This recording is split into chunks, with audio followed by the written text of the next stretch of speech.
إن الحمد لله نحمده ونستعينه ونستغفره ونعوذ بالله من شرور أنفسنا ومن سيئات أعمالنا من يهده الله فلا مضل له ومن يضلله فلا هادي له وأشهد أن لا إله إلا الله وحده لا شريك له وأشهد أن محمدا عبده ورسوله يا أيها الذين آمنوا اتقوا الله حق تقاته ولا تموتن إلا وأنتم مسلمون يا أيها الناس اتقوا ربكم الذي خلقكم من نفس واحدة وخلق منها زوجها وبث منهما رجالا كثيرا ونساء واتقوا الله الذي تساءلون به والأرحام إن الله كان عليكم رقيبا يا أيها الذين آمنوا اتقوا الله وقولوا قولا سديدا يصلح لكم أعمالكم ويغفر لكم ذنوبكم ومن يطع الله ورسوله فقد فاز فوزا عظيما أما بعد فإن خير الحديث كتاب الله وخير الهدي هدي محمد صلى الله عليه وسلم وشر الأمور محدثاتها وكل محدثة بدعة وكل بدعة ضلالة وكل ضلالة في النار قال الله سبحانه وتعالى في القرآن المجيد والفرقان الحميد سبحان الذي سخر لنا هذا وما كنا له مقرنين وإنا إلى ربنا لمنقلبون وقال النبي الكريم صلى الله عليه وسلم لو يعلم الناس ما في الوحدة ما أعلم ما ركب أحد بليل وحده رواه البخاري যাবতীয় প্রশংসা গুণগান আল্লাহ সুবহানাহু ওয়া তাআলার জন্য। তিনি আমাদের সুস্থ রেখেছেন, মসজিদে খুতবা শোনার জন্য উপস্থিত হওয়ার তৌফিক দান করেছেন। কাজেই আমরা সকলে সেই প্রতিপালকের শুকরিয়া আদায় করে আলহামদুলিল্লাহ পাঠ করি। দরুদ ও সালাম অবতীর্ণ হোক সকল আম্বিয়া রাসূল আলাইহিস সালাতু ওয়াস সালামের উপর, বিশেষভাবে আমাদের প্রিয় নবী মুহাম্মদ মুস্তাফা সাল্লাল্লাহু আলাইহি ওয়াসাল্লামের উপর। আল্লাহুম্মা সাল্লি আলাইহি আল্লাহুম্মা বারিক আলাইহি। ব্রাদারান ইসলাম, সম্মানিত উপস্থিতি, মুসলিম জীবনধারার শিষ্টাচার আদব নিয়ে আল্লাহর অশেষ রহমতে আমাদের দীর্ঘ সফর চলছে। আজকেও আমরা আদবের একটি অন্যতম দিক সফরের আদব নিয়ে আলোচনা করব। আল্লাহ সুবহানাহু ওয়া তাআলা মানব জীবনে কিছু এমন প্রয়োজন রেখে দিয়েছেন, যেই প্রয়োজনের পূরণে তার তাগিদে আমাদের অধিকাংশকেই সফরের জন্য বের হতে হয়, পথের পথিক হতে হয়। ইসলাম একজন মুসলমানকে যেরকম মুকিম অবস্থায় বিভিন্ন আদবের শিক্ষা দিয়েছে, সে যখন সফরের জন্য বের হয়, পথের পথিক হয়, তখনও কিন্তু ইসলাম অনেক আদব সম্পর্কে সুশিক্ষা তাকে দিয়েছে, যাতে সে নিজেও সুস্থ নিরাপদভাবে কল্যাণের সহিত সফর করতে পারে এবং তার মাধ্যমে বা তার জন্য যাতে অন্য কেউ কষ্ট না পায়, অন্য কেউ অনিষ্টের সম্মুখীন না হয়, তার দিকেও কিন্তু শরীয়তে ইসলামিয়া বিশেষ দৃষ্টিপাত করেছে। আসুন আজকের এই খুতবাতে আমরা এই সফরের আদব নিয়ে আলোচনা করি এবং জানি যে যখন আমরা সফরে বের হব, পথের পথিক হব, তখন কোন সমস্ত আদব তার রক্ষা আমাদের জন্য অত্যন্ত জরুরি। এই মর্মে সর্বপ্রথমে যে আদব নিয়ে আমাদের আলোচনা করা উচিত সেটি হচ্ছে, যখন আপনি সফরে বের হবেন তখন আপনাদের উচিত হবে যে আমরা সফরের পূর্বে ইস্তিখারা করব। ইস্তিখারা মানে তলবুল খায়ের, আল্লাহ সুবহানাহু ওয়া তাআলার নিকটে খায়ের কল্যাণের প্রার্থনা করা। যখনই আমরা সফরে বের হব ইস্তিখারা করব, আল্লাহ সুবহানাহু ওয়া তাআলার নিকটে কল্যাণ চাইব। মূলত ইস্তিখারা শব্দটি শুনলে আমাদের মনের মধ্যে আসে যে যখন আমরা কোনো একটি কাজ করব কি করব না, এই জন্য আমরা ইস্তিখারা করে থাকি। এই জন্য নিশ্চয়ই আমাদের ইস্তিখারা করা উচিত, কিন্তু সফরের জন্য বের হওয়া এটাও একটি অনেক বড় বিষয়। এখানেও কিন্তু বিশেষভাবে আল্লাহ সুবহানাহু ওয়া তাআলার নিকটে আমাদের খায়ের তলব করা উচিত, আল্লাহ সুবহানাহু ওয়া তাআলার নিকটে কল্যাণ আমাদের চাওয়া উচিত। যখন আপনি সফরে বের হবেন আপনি ইস্তিখারা করুন, ইনশাআল্লাহ যদি এই সফরের মধ্যে কল্যাণ থাকে, আল্লাহ সুবহানাহু ওয়া তাআলা সফরের মধ্যে সেই কল্যাণ আপনার জন্য বয়ে নিয়ে আসবেন। কিন্তু যদি কল্যাণ না থাকে, যে কোনো কারণে আল্লাহ সুবহানাহু ওয়া তাআলা এই সফর থেকে আপনাকে রুখে দেবেন, এর মধ্যে আপনার কল্যাণ থাকবে। এবং এই মর্মে হাদিসে আমরা দেখি, জাবির রাদিয়াল্লাহু তাআলা আনহু বলেন, তিনি বলেন, কানা রাসূলুল্লাহ সাল্লাল্লাহু আলাইহি ওয়াসাল্লাম ইউআল্লিমুনাল ইস্তিখারাতা কামা ইউআল্লিমুনাস সূরাতা মিনাল কুরআন। যেরূপ রাসূলুল্লাহ সাল্লাল্লাহু আলাইহি সাল্লাম কোরআনের সূরা এর শিক্ষা আমাদের দিতেন, অনুরূপ গুরুত্বের সাথে রাসূলুল্লাহ সাল্লাল্লাহু আলাইহি সাল্লাম আমাদের ইস্তিখারাও শিখাতেন। তার মানে যে কোনো বিষয়ে ইস্তিখারা করা উচিত, এই শিক্ষাটি রাসূলুল্লাহ সাল্লাল্লাহু আলাইহি ওয়াসাল্লাম সাহাবা-কেরামদেরকে দিতেন। যখনই আপনি কিছু করতে যাচ্ছেন, তখন আপনি ইস্তিখারা করুন, আল্লাহ সুবহানাহু ওয়া তাআলার নিকটে কল্যাণ চান। সফর তো অনেক বড় বিষয়, এই জন্য সফরের পূর্বে এবং ইস্তিখারা করার নিয়ম হবে এরকম: ফরজ নামাজ ব্যতীত যে কোনো সুন্নাত নফল যখন আপনি 2 রাকাত পড়লেন, তারপরে যে দোয়া রাসূলুল্লাহ সাল্লাল্লাহু আলাইহি ওয়াসাল্লাম ইস্তিখারা করার জন্য শিখিয়ে দিয়েছেন, সেই দোয়াটি আপনি করুন। ইনশাআল্লাহ এই দোয়া আপনার জীবনে বারাকা এবং কল্যাণ বয়ে নিয়ে আসবে। এই দোয়াটি আমাদের মুখস্থ করে নেওয়া উচিত। রাসূলুল্লাহ সাল্লাল্লাহু আলাইহি ওয়াসাল্লাম সেই দোয়াটি আমাদের শিখিয়ে দিয়েছেন: আল্লাহুম্মা ইন্নী আস্তাখিরুকা বিইলমিক ওয়া আস্তাকদিরুকা বিকুদরাতিক ওয়া আসআলুকা মিন ফাদলিকাল আযীম। اللهم إن كنت تعلم أن هذا الأمر خير لي في ديني ومعاشي وعاقبة أمري فاقدره لي ويسره لي ثم بارك لي فيه، وإن كنت تعلم أن هذا الأمر شرا لي في ديني ومعاشي وعاقبة أمري فاصرفه عني واصرفني عنه واقدر لي الخير حيث كان ثم ارضني به। দোয়াটি যদিও বড়, মুখস্থ করুন, না হলে কমপক্ষে দেখে তো পড়তে পারবেন। এই দোয়ার মধ্যে মূলত যেই বিষয়টি আল্লাহর কাছে বিশেষভাবে প্রার্থনা করা হয়েছে, সেটা হচ্ছে এই যে, আল্লাহ আমি তোমার কাছে কল্যাণ চাইছি। আল্লাহ তুমি জানো, আমি জানি না। যেই বিষয়টি আমি করতে চলেছি, যদি তোমার জ্ঞানে থাকে, তোমার ইলমে থাকে যে এই কাজটি আমার জন্য কল্যাণমূলক হবে, তাহলে সেই কাজটিকে তুমি আমার জন্য সহজ করে দাও, আসান করে দাও।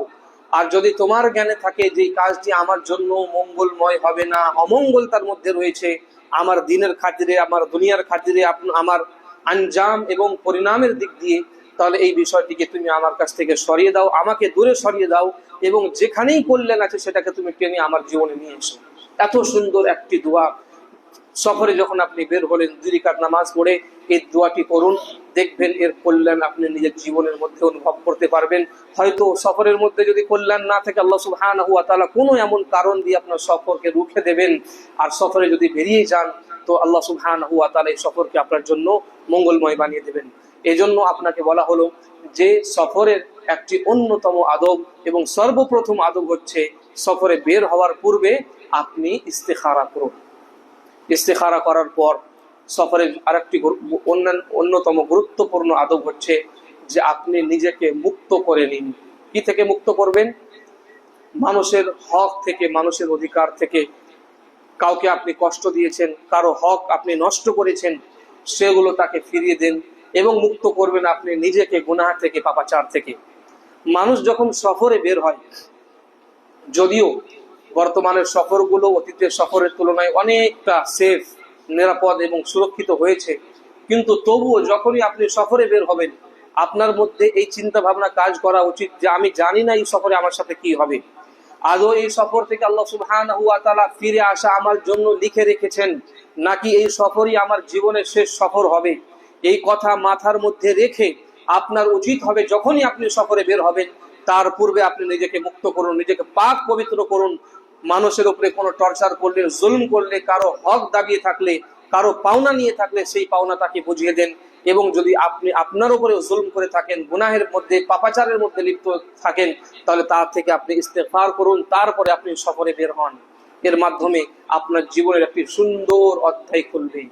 তার সাথে সাথে যদি মানুষের আমানত আপনার কাছে রাখা থাকে, কারো টাকা পয়সার লেনদেন আপনার সাথে থাকে, সেটাকে মিটিয়ে যান।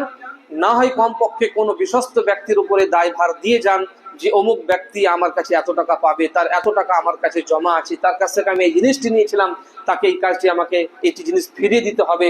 কোনো বিশ্বস্ত মানুষের উপরে দায়ভার চাপিয়ে, তাকে বুঝিয়ে, বিষয়টিকে গোছিয়ে তারপরে আপনি সফরে বের হন। এটি হচ্ছে অন্যতম একটি গুরুত্বপূর্ণ আদব সফরের ক্ষেত্রে। আমরা জানি রাসূলুল্লাহ সাল্লাল্লাহু আলাইহি ওয়াসাল্লাম যখন হিজরত করেন, নিজের বিছানায় কাকে শুয়ে রেখেছিলেন? হযরত আলী রাদিয়াল্লাহু তাআলা আনহুকে। এবং বিশেষভাবে রাসূল সাল্লাল্লাহু আলাইহি ওয়াসাল্লাম তাকে যে ছেড়ে গিয়েছিলেন নিজের পিছনে, তার একটি কারণ এটাও ছিল যে মক্কাবাসীর আমানত রাসূল সাল্লাল্লাহু আলাইহি সাল্লামের কাছে অনেকগুলো রাখা ছিল।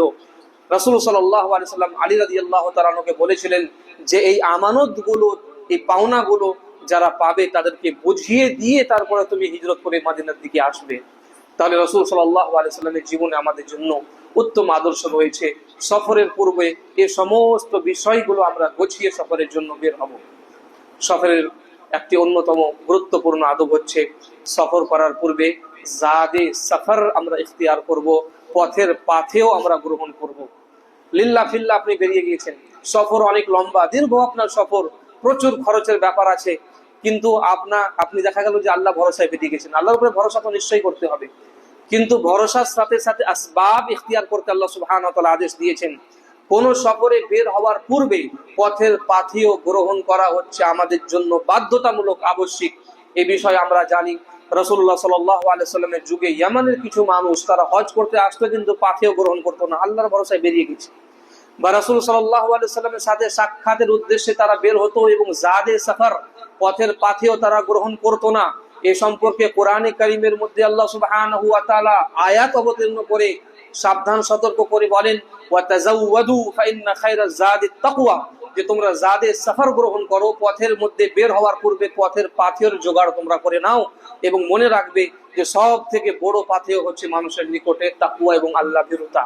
এই কোরআনের আয়াত আমাদের বুঝিয়ে দেয় যে রাস্তাতে বের হওয়ার পূর্বে রাস্তার মধ্যে কত খরচ হতে পারে সেটা আপনাকে নিয়ে নিতে হবে, গুছিয়ে নিতে হবে। খাওয়া দাওয়া থেকে নিয়ে বিভিন্ন যানবাহনের যে খরচগুলো রয়েছে সেগুলো নিয়েই আপনি বের হবেন। এমন নয় যে আপনি মনে করলেন যে বের তো হয়ে যায়, তখন দেখা যাবে দরকার হলে মানুষের কাছে আমি ভিক্ষা চেয়ে নেব, হাত পাতবো, এরকম চিন্তা ভাবনা যদি আপনার কাছে থাকে তাহলে আপনার জন্য এই সফর করা বৈধ নয়। সফরের আপনি যাবতীয় প্রস্তুতি গ্রহণ করুন, তারপরে যদি খোদা না খাস্তা আপনার সাথে কিছু অঘটন ঘটেই যায় তখন ভিন্ন কথা, মুসাফিরের জন্য তখন যাকাতকেও বৈধ করা হয়েছে। কিন্তু আপনি আগে থেকেই এরকম মানসিকতা রেখে সফরে বের হবেন, শরীয়তে ইসলামিয়া এখানে নিষেধাজ্ঞা জারি করে দিয়েছে। আর একটি আদব হচ্ছে আপনি একাকী নির্জন রাস্তায় বা রাত্রের দিকে একাকী সফরে বের হবেন না। সফরে বের হবেন না আপনি একাকী, বিশেষ করে রাত্রে, বিশেষ করে নির্জন স্থানে। রাসূলুল্লাহ সাল্লাল্লাহু আলাইহি সাল্লাম এই সম্পর্কে আমাদের বলে দিয়েছেন, লাউ ইয়ালামু আহাদুকুম মা ফিল ওয়াহদা, তোমাদের মধ্যে যদি কেউ জানতো যে একাকিত্বের কত ভয়াবহ দিক রয়েছে, মা আলাম মা রাকিবা আহাদুন বিলাইলিন ওয়াহদাহু, তাহলে আমি মনে করি না যে কোনো ব্যক্তি রাতের দিকে একাকী সফর করতে বের হবে। অর্থাৎ রাসূল সাল্লাল্লাহু আলাইহি সাল্লাম আমাদের সাবধান সচেতন করছেন। দীর্ঘ সফর একাকী আপনি বেরিয়েছেন, রাতের দিকে বেরিয়েছেন, নির্জন রাস্তায় বেরিয়েছেন, শরীয়তে ইসলামিয়া এর সমর্থন করে না, আপনাকে বাধা দেয়। হ্যাঁ, সফর এমন রয়েছে যে আপনি দিনের বেলায় যাচ্ছেন বা নির্জন স্থান নয়, মানুষ যেতেই আছে, আপনিও আছেন, অনেক মানুষও তার সাথে সাথে সফর করছে, কোনো অসুবিধা নেই। বা আপনি আপনার কার দিয়ে যাচ্ছেন, অনেক মানুষ ওই কারের আশেপাশে ওই রোড দিয়ে যাচ্ছে, এটাকে একাকী সফর বলা হয় না, নির্জন সফর বলা হয় না। আপনি যেতে পারেন, পুরো রাত সফর করতে পারেন, কিন্তু এমন স্থানে আপনার বাড়ি, এমন স্থান দিয়ে আপনাকে যেতে হবে যেখানে আশেপাশে কোনো বাজার নেই, কোনো ঘাট নেই, কোনো মানুষ নেই, কোনো গাড়ি নেই, এরকম জায়গা দিয়ে রাত্রে নির্জনে আপনি যাবেন। শরীয়ত ইসলামে এখানে নিষেধাজ্ঞা জারি করেছে। আদব হচ্ছে এমন স্থানে আপনি গেলে আপনি একাকী যাবেন না, একাধিক ব্যক্তি গেলে ভিন্ন কথা। তাহলে এটি হচ্ছে সফরের একটি আদব। এবং সফরের আদব হচ্ছে যে যখন আপনি সফরে বের হবেন, একাধিক মানুষ থাকলে একজনকে আমির হিসাবে নির্বাচন করে নিতে হবে। এই বিষয়গুলো আমরা তার দিকে বিশেষ লক্ষ্য রাখি না। সফরে বেরিয়ে গেছি, 5 জন 10 জন আছি, সবাই সবার মতন করে চলছি, এটা আদব বিরোধী কাজ, এটা উচিত নয়। বরং উচিত হচ্ছে যখনই আমরা সফরে বের হব আমাদের মধ্যে একজন লিডার, একজন নেতা, একজন আমির হিসাবে আমরা তার পূর্বেই নির্বাচন করে নেব। রাসূলুল্লাহ সাল্লাল্লাহু আলাইহি ওয়াসাল্লাম বলেন, ইযা খারাজা তালাতাতুন ফালইউআমিরু আহাদাহুম, তোমাদের মধ্যে যখন কোনো 3 ব্যক্তি সফরে বের হবে তখন যাতে একজনকে তারা নিজের আমির হিসাবে গ্রহণ করে, আমির হিসাবে নির্বাচন করে। ড্রাইভার, গাড়ির মধ্যে একজন আছে, আরো আপনারা আছেন, তো ড্রাইভারের কাছে যদি সেই দক্ষতা থাকে তাহলে তাকে আপনি আমির বানিয়ে দেন। যদি না থাকে, তার কাছে সেই রাস্তা সম্পর্কে অভিজ্ঞতা না থাকে, তাহলে যার কাছে অভিজ্ঞতা আছে সে হবে আমির। ড্রাইভার গাড়ি চালাচ্ছে, কিন্তু কোন রাস্তা দিয়ে যেতে হবে, কোথায় স্টে করতে হবে, থামতে হবে, কোন হোটেলে যেতে হবে, এই সমস্ত কিছুর সিদ্ধান্ত কে নেবে? আমির নেমে পরামর্শ আপনি দিতে পারেন, পরামর্শ করতে পারেন, কিন্তু আমির আপনি একজনকে বানাবেন এবং আমিরের যেটা ফয়সালা হবে সেটা ফয়সালা আপনাকে মেনে নিতে হবে। এটা হচ্ছে কিন্তু সফরের আদব, যে আদবগুলো হয়তো আমাদের মধ্যে অনেকেরা জানি না বা অনেকের জানার পরে হয়তো আমরা মানি না। এই জন্য সফরের এই একটি আদব আমাদের জন্য অত্যন্ত গুরুত্বপূর্ণ। আমরা একাধিক ব্যক্তি যখন থাকব, আমাদের মধ্য থেকে একজনকে আমরা আমির হিসাবে নির্বাচিত করব এবং তার হিসাবে পরামর্শের সাথে আমরা সঠিকভাবে সুস্থভাবে নিজের সফরকে শেষ করব। আরেকটি অন্যতম সফরের আদব হচ্ছে সফরের সূচনা আপনি বৃহস্পতিবারের দিন করুন। যদি আপনার সফর এরকম হয় যে আপনার হাতে আছে, ইখতিয়ারি সফর, অপশনাল, যে আপনি যেদিন বের হবেন হবে, আপনি সফর একটা শুরু করতে চাইছেন এবং আপনার উপরে সফর নির্ভর করে যে আপনি কখন শুরু করবেন, অর্থাৎ আপনি অন্য কোনো দিনে বাধ্য নয় সফর করার জন্য, তাহলে আপনি সফরের সূচনা করবেন বৃহস্পতিবারে। এ সম্পর্কে হাদিসের মধ্যে বর্ণিত হয়েছে, রাসূলুল্লাহ সাল্লাল্লাহু আলাইহি ওয়াসাল্লাম সম্পর্কে একাধিক হাদিসের মধ্যে রয়েছে যে রাসূলুল্লাহ সাল্লাল্লাহু আলাইহি ওয়াসাল্লাম যখন সফরের সূচনা করতেন সেটা বৃহস্পতিবারে করতেন। কাব বিন মালিক রাদিয়াল্লাহু তাআলা আনহু বলেন, গাজওয়ায়ে তাবুকের সফর রাসূল সাল্লাল্লাহু আলাইহি ওয়াসাল্লাম বৃহস্পতিবারে শুরু করলেন। ওয়া কানা ইউহিব্বু আন ইয়াখরুজা ইয়াউমাল খামিস, এবং রাসূলুল্লাহ সাল্লাল্লাহু আলাইহি ওয়াসাল্লামের এটাই পছন্দ ছিল, রাসূল সাল্লাল্লাহু আলাইহি ওয়াসাল্লাম বৃহস্পতিবারের দিন সফরে বের হতেন। এখান থেকে বোঝা যায় আমাদেরও উচিত হবে, একটি আদব হবে যে আমাদের কাছে যদি ইখতিয়ার থাকে, আমাদের ইচ্ছার সাথে সফর সম্পর্কিত হয়, তাহলে জুমেরাত অর্থাৎ বৃহস্পতিবারের দিন আমরা বাছাই করে নেব এই সফরের সূচনা করার জন্য। আদব হচ্ছে যে যখন সফর করার মাঝে কোথাও আপনি স্টে করবেন, কোথাও আপনি থামবেন, অবস্থান গ্রহণ করবেন, তখন সেই স্থানের অনিষ্ট থেকে আল্লাহ সুবহানাহু ওয়া তাআলার নিকটে আশ্রয় প্রার্থনা করা। এই মর্মে সহিহ বুখারীর মধ্যে একটি হাদিস বর্ণিত হয়েছে, রাসূলুল্লাহ সাল্লাল্লাহু আলাইহি ওয়াসাল্লাম বলেন, মান নাযালা মানজিলান সুম্মা ক্বালা আউযু বিকালিমাতিল্লাহি তাম্মাতি মিন শাররি মা খালাক লাম ইয়াযুররহু শাই। যখন কোনো ব্যক্তি কোনো স্থানে অবস্থান করে সফরের মাঝে এবং এই দোয়াটি পাঠ করে, আউযু বিকালিমাতিল্লাহি তাম্মাতি মিন শাররি মা খালাক, রাসূলুল্লাহ সাল্লাল্লাহু আলাইহি ওয়াসাল্লাম বলেন, লাম ইয়াযুররহু শাই, তাকে কোনো বিষয় অনিষ্ট পৌঁছাতে পারবে না, কোনো ক্ষতি তার সাধন করতে পারবে না। আল্লাহ সুবহানাহু ওয়া তাআলা এই দোয়ার বদৌলতে, এই আশ্রয় প্রার্থনার জন্য আল্লাহ সুবহানাহু ওয়া তাআলা তাকে সুরক্ষিত এবং নিরাপত্তা দান করবেন, সুরক্ষিত তাকে রাখবেন। এই জন্য আমাদের উচিত হবে সফরের মাঝে যখন আমরা কোনো স্থানে, কোনো হোটেলে বা কোনো জায়গাতে দাঁড়াবো, থামবো, থাকবো, অবস্থান গ্রহণ করব, তখন বিশেষভাবে এই দোয়াটি আমরা পাঠ করব। ইনশাআল্লাহ শত্রুতা থেকে এবং বিভিন্ন অনিষ্ট থেকে আল্লাহ সুবহানাহু ওয়া তাআলা আমাদের নিরাপত্তা দান করবেন। সফরে বের হওয়ার সময় সফরের দোয়া পাঠ করা হচ্ছে সফরের অন্যতম আদবের মধ্যে। আপনি দোয়া পড়বেন। কি দোয়া পড়বেন? যখন আপনি সফর করেন তখন দুই প্রকারের দোয়ার আমাদের প্রয়োজন পড়ে। একটা হচ্ছে সফরের দোয়া, আর একটা হচ্ছে সফর যেহেতু আপনি বাহনের মাধ্যমে করছেন, হেঁটে হেঁটে আমরা করছি না, তো বাহনের উপরে, সাওয়ারির উপরে চড়ার যে দোয়া শরীয়ত ইসলামী আমাদের শিখিয়ে দিয়েছে, সেই দোয়াটা আমরা পড়বো। যে কোনো বাহনে, সেটা সফরে হোক বা সফরে না হোক, যখনই আপনি বাহনে চড়বেন তখন আপনাকে দোয়া পড়তে হবে, সুবহানাল্লাযী সাখখারা লানা হাযা ওয়া মা কুন্না লাহু মুকরিনিন ওয়া ইন্না ইলা রাব্বিনা লামুনকালিবুন। আপনি বাইক চালাচ্ছেন, কার ড্রাইভ করছেন, যে কোনো ট্রেনে চড়ছেন, বাসে চড়ছেন, আপনি যখনই চড়ুন, সফরে চড়ুন, সফরে না চড়ুন, গাড়ির উপরে চড়লে, বাহনের উপরে আরোহণ করলেই আপনি এই দোয়াটি পড়বেন। বিশেষ করে যখন সফরে বের হচ্ছেন তার সাথে সাথে সফরের দোয়া আপনি অ্যাড করবেন, আল্লাহু আকবার, আল্লাহু আকবার, আল্লাহু আকবার, তিনবার বলে, আল্লাহুম্মা ইন্না নাসআলুকা ফি সাফারিনা হাযাল বিররা ওয়াত তাকওয়া ওয়া মিনাল আমালি মা তারদা, আল্লাহুম্মা হাওবিন আলাইনা সাফারানা হাযা ওয়াতগি আন্না বু'দাহ, আল্লাহুম্মা আনতাস সাহিবু ফিস সাফার ওয়াল খলিফাতু ফিল আহলি ওয়াল মাল। এই দোয়ার মধ্যে এই কথাই বলা হয়েছে যে হে আল্লাহ, এই সফরের মধ্যে নেকি, তাকওয়া, এর তাকওয়া আল্লাহ তাআলার কাছে আমরা চাইছি, এবং এই সফরকে আল্লাহ তুমি আমাদের জন্য সহজ করে দাও, এর দূরত্বকে তুমি কম করে দাও, এবং তুমি আমার আহলো আয়াল, পরিবার পরিজন এবং আমার টাকা পয়সা, ধন সম্পদের তুমি সুরক্ষা করিও। এই সফরের মধ্যে তুমি হচ্ছে আমার সাথী। এই দোয়াগুলো এই দোয়ার মধ্যে করা হয়েছে, এই হাদিসের মধ্যে রাখা হয়েছে। এই জন্য আমাদের উচিত হবে আমরা যারা বিশেষ করে বেশি বেশি সফর করি তারা যাতে এই দোয়াগুলোকে আমরা মুখস্থ করে নিই, এবং যখনই আমরা সফরে বের হব এই দোয়াগুলো আমরা পাঠ করব। ইনশাআল্লাহ এই দোয়াগুলো পাঠ করলে কখনো আপনার সাথে অনিষ্ট হবে না। আল্লাহ সুবহানাহু ওয়া তাআলার সুরক্ষা, আল্লাহ সুবহানাহু ওয়া তাআলার প্রহারী আপনার সাথে সময়ের জন্য নির্ধারিত হয়ে যাবে। তাছাড়া যখন কেউ সফরে বের হচ্ছে, আপনার বন্ধু, আপনার বাড়ির কোনো সদস্য, তখন তাকে আপনিও দোয়া দেন এবং বলুন আস্তাউদিউল্লাহ দীনাক ওয়া আমানাতাক ওয়া আমালিক, যে আমি তোমার দিন, তোমার আমানত, তোমার আমল, খাওয়াতিমা আমালিক, তোমার খাতমা, সমস্ত কিছু আল্লাহর হেফাজতে দিচ্ছি, যাতে আল্লাহ তাআলা হেফাজত করেন, তার সুপুর্দ করে দিচ্ছি। এবং যখন আপনি সফরে বের হচ্ছেন, আপনার পরিবার, আপনার সদস্য, আপনার কাছের লোককে আপনিও দোয়া দেন। যারা মুকিম, যারা আপনার সাথে সফর করছে না, থেকে যাচ্ছে, তাদেরকে দোয়া দেওয়াও আপনার জন্য আদব। এটিও একটি শিষ্টাচার, যা আপনিও তাদেরকে দোয়া দেবেন। এবং রাসূলুল্লাহ সাল্লাল্লাহু আলাইহি ওয়াসাল্লাম সেই দোয়াটি আমাদের শিখিয়ে দিয়েছেন, আস্তাউদিউকাল্লাহ আল্লাযী লা তাযীউ ওয়াদাইউহু, আমি তোমাকে তার, সেই আল্লাহ সত্তার সুপুর্দে বা তার আমানতে রেখে যাচ্ছি, যার আমানত কখনো বিনষ্ট হয় না, সেই সত্তার নিকটে আমি তোমাকে ছেড়ে যাচ্ছি। এত সুন্দর দোয়াগুলো শরীয়তে ইসলামী আমাদের শিখিয়ে দিয়েছে। এই দোয়াগুলো যখন আপনি পড়ে বের হবেন, চতুর্দিক থেকে আল্লাহ সুবহানাহু ওয়া তাআলা প্রোটেকশন, আল্লাহর প্রোটেকশন আপনার জন্য কাজ করবে। বিভিন্ন অনিষ্ট থেকে, যেটা আপনি জানেন না, আল্লাহ সুবহানাহু ওয়া তাআলা জানেন, সেখান থেকে আল্লাহ সুবহানাহু ওয়া তাআলা আপনাকে নিরাপদে রাখবেন। এই জন্য যখনই আমরা সফরে বের হব, এই দোয়াগুলো যা শরীয়তে ইসলামী আমাদের শিখিয়ে দিয়েছে, বিশেষভাবে আমরা পড়ব। এটা অন্যতম একটি আদবের কথা। মহিলাদের জন্য আদব হচ্ছে, তারা মাহরাম ছাড়া সফরে বের হবে না।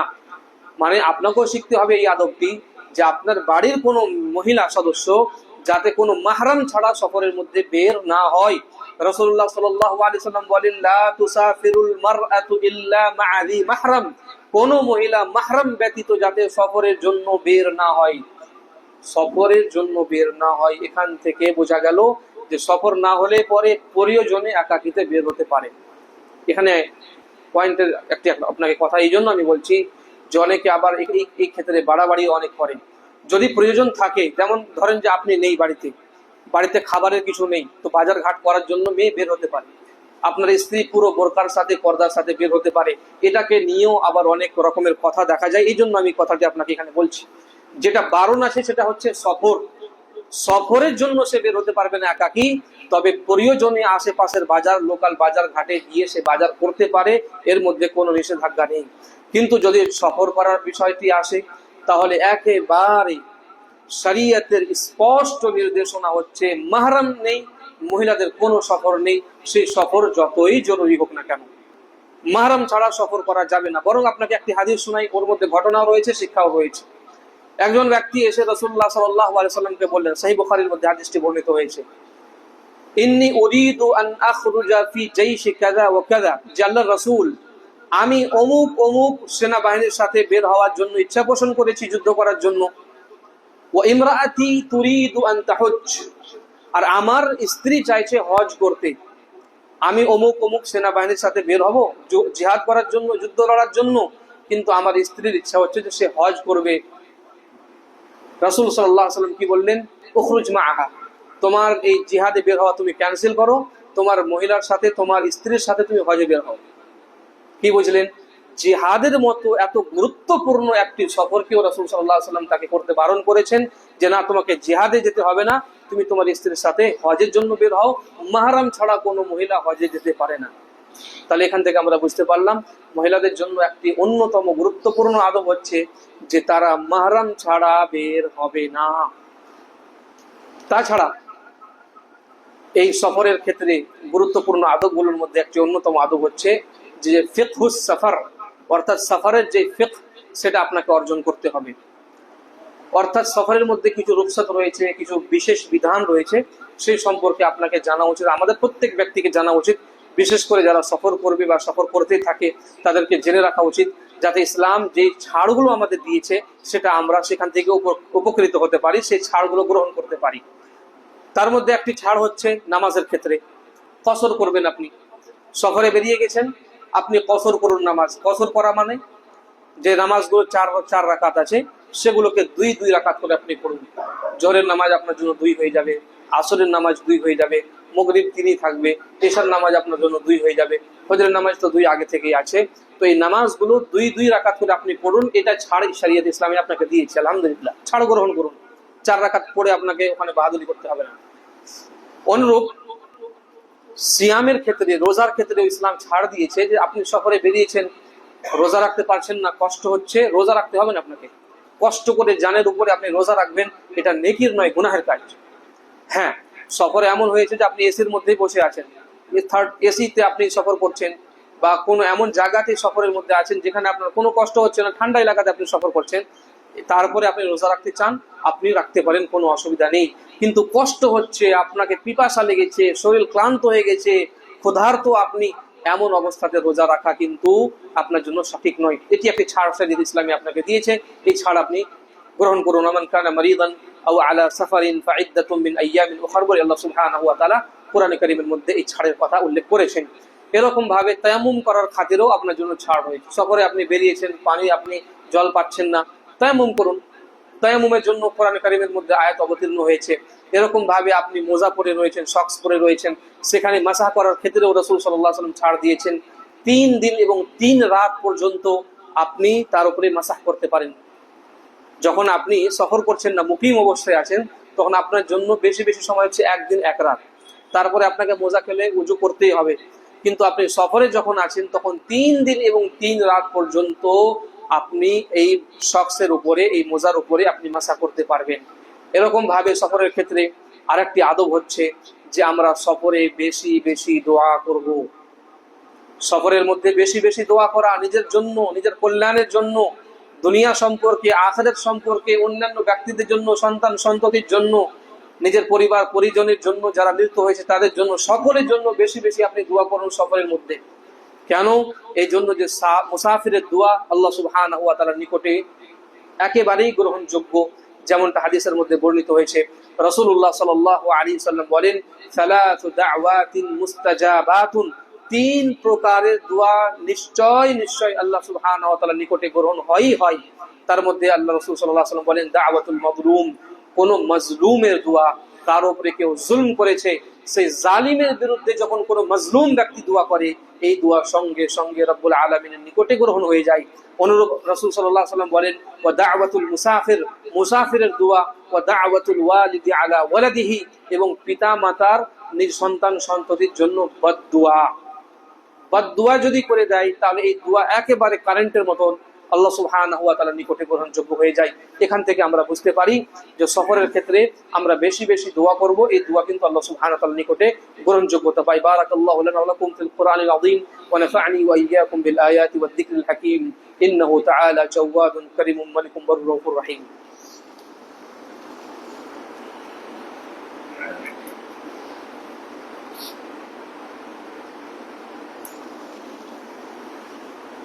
إن الحمد لله نحمده ونستعينه ونستغفره ونعوذ بالله من شرور أنفسنا ومن سيئات أعمالنا. من يهده الله فلا مضل له ومن يضلله فلا هادي له. وأشهد أن لا إله إلا الله وحده لا شريك له وأشهد أن محمدا عبده ورسوله. أما بعد. গুরুত্বপূর্ণ আদবগুলোর মধ্যে অন্যতম আদব হচ্ছে সফরের, যে যখন সফরের মধ্যে আপনার উদ্দেশ্য পূরণ হয়ে গেছে, যে কাজের জন্য আপনি সফরে বেরিয়েছেন সেই কাজটি সম্পূর্ণ হয়েছে, আর লেট না করে অতি দ্রুত বাড়ি ফিরে আসা। রাসূলুল্লাহ সাল্লাল্লাহু আলাইহি ওয়াসাল্লাম এই মর্মে একটি হাদিসের মধ্যে বলেন, যার মধ্যে এটাও রয়েছে, ফাইদা কাদা আহাদুকুম নাহমাতাহু ফালিয়ুআজ্জিল ইলা আহলিহি, যখন সফরের মধ্যে তোমাদের কোনো ব্যক্তি নিজের উদ্দেশ্য পূর্ণ করে নেবে, সে যাতে দ্রুত গতিতে বাড়ির দিকে চলে আসে। তাহলে গুরুত্বপূর্ণ একটি আদব হচ্ছে, আপনি সফরে গিয়েছেন, সফরে আপনার কাজ হয়ে গিয়েছে, এখন আপনি যত সত্বর সম্ভব তাড়াতাড়ি আপনি বাড়ির দিকে ফিরে আসুন। এটিও একটি অন্যতম গুরুত্বপূর্ণ আদব। এখানে সময় পাস না করে, এখানে ওখানে না গিয়ে আপনি দ্রুত বাড়ির মধ্যে আসেন। বাড়িতে আসাটাও আপনার জন্য একটি আদব। এরকম ভাবে আরেকটি গুরুত্বপূর্ণ আদব হচ্ছে যে আপনি যদি রাতের প্রথম অংশে এসেছেন বাড়ির দিকে, তাহলে আপনি বাড়ি যাবেন না। আপনি বাড়িতে গ্রামে কখন আসলেন? সন্ধ্যাবেলায় আসলেন বা রাতের শুরুর দিকে আসলেন। আদব হচ্ছে যে আপনি বাড়ি যাবেন না। কেন বাড়ি যাবেন না? এই জন্য যাবেন না যে আপনার পরিবার, আপনার স্ত্রী বা আপনার বাড়ির মানুষজন আপনাকে ওয়েলকাম করার জন্য এখনো প্রস্তুত হয়নি। এটা কখন আমি বলছি? পুরনো যুগের প্রেক্ষাপটে বলছি। তারপরে এখনকার যুগে কি আছে সেটা আমি আপনাকে বলবো। এবার ধরুন সেই যুগ হিসাবে আপনি ভাবুন যে আপনি এসেছেন সন্ধ্যাবেলায়, বাড়িতে কোনো ইনফরমেশন নেই যে আপনি আসবেন। তাহলে আপনার স্ত্রী নিজেকে গুছিয়ে রাখেনি, নিজেকে যত্ন করে রাখেনি, নিজের সাজসজ্জা গ্রহণ করেনি, সন্তান সন্ততিগুলোকে সুন্দর করে পরিপাটি করে রাখেনি। বাড়ির জিনিসগুলোকে গোছিয়ে রাখেনি, পরিপাটি করে রাখেনি। এবার ডাইরেক্ট যদি আপনি বাড়ির মধ্যে যান তাহলে কি হবে? আপনি এক তো সফর করে ক্লান্ত হয়ে এসেছেন, আপনি চাইছেন বাড়ি গিয়ে শান্তি পেতে, আপনার মন মানসিকতা আরো ভেঙে যাবে এবং আপনি কষ্ট পাবেন। যখন বাড়ির মধ্যে গিয়ে দেখছেন সমস্ত কিছু অগোছালো, ছেলেগুলো নোংরা হয়ে এখানে ঘুরছে, কার নাক দিয়ে কোটা পড়ছে, এখানে হয়তো কেউ পায়খানা করে রেখেছে, এই জিনিসগুলো অগোছালো, স্ত্রী হয়তো এরকম ওরকম হয়ে আছে, ফাটা নোংরা কাপড় পরে আছে, তো আপনি মানসিকভাবে অত্যন্ত কষ্টের সম্মুখীন হবেন। সফর করে এসেছেন বাড়িতে আরামের আশায়, আর ওখানে এগুলো যখন আপনি দেখবেন তো মানসিকভাবে আপনি প্রচুর কষ্ট পাবেন।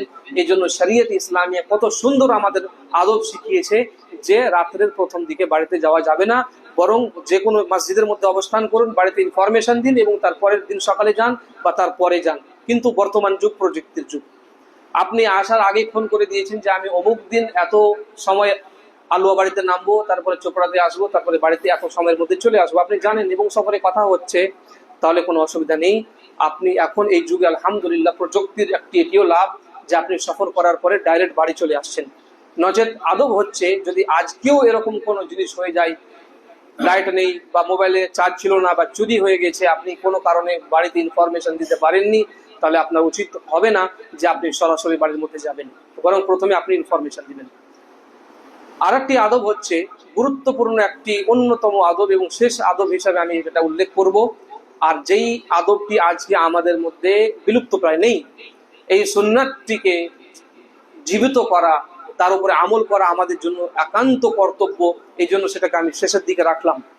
সেটি হচ্ছে যখন আমরা সফর থেকে আসব তখন আমরা সর্বপ্রথমে মসজিদে এসে 2 রাকাত পড়ব, তারপরে বাড়িতে যাব। এই সুন্নাতটি আমরা কজন পালন করি আজকে? সফর থেকে এসে সরাসরি বাড়ি, হয়তো হজ থেকে এসে কিছু মানুষ করে, উমরা থেকে এসে করে, কিন্তু যে কোনো সফরের ক্ষেত্রে এটি প্রযোজ্য।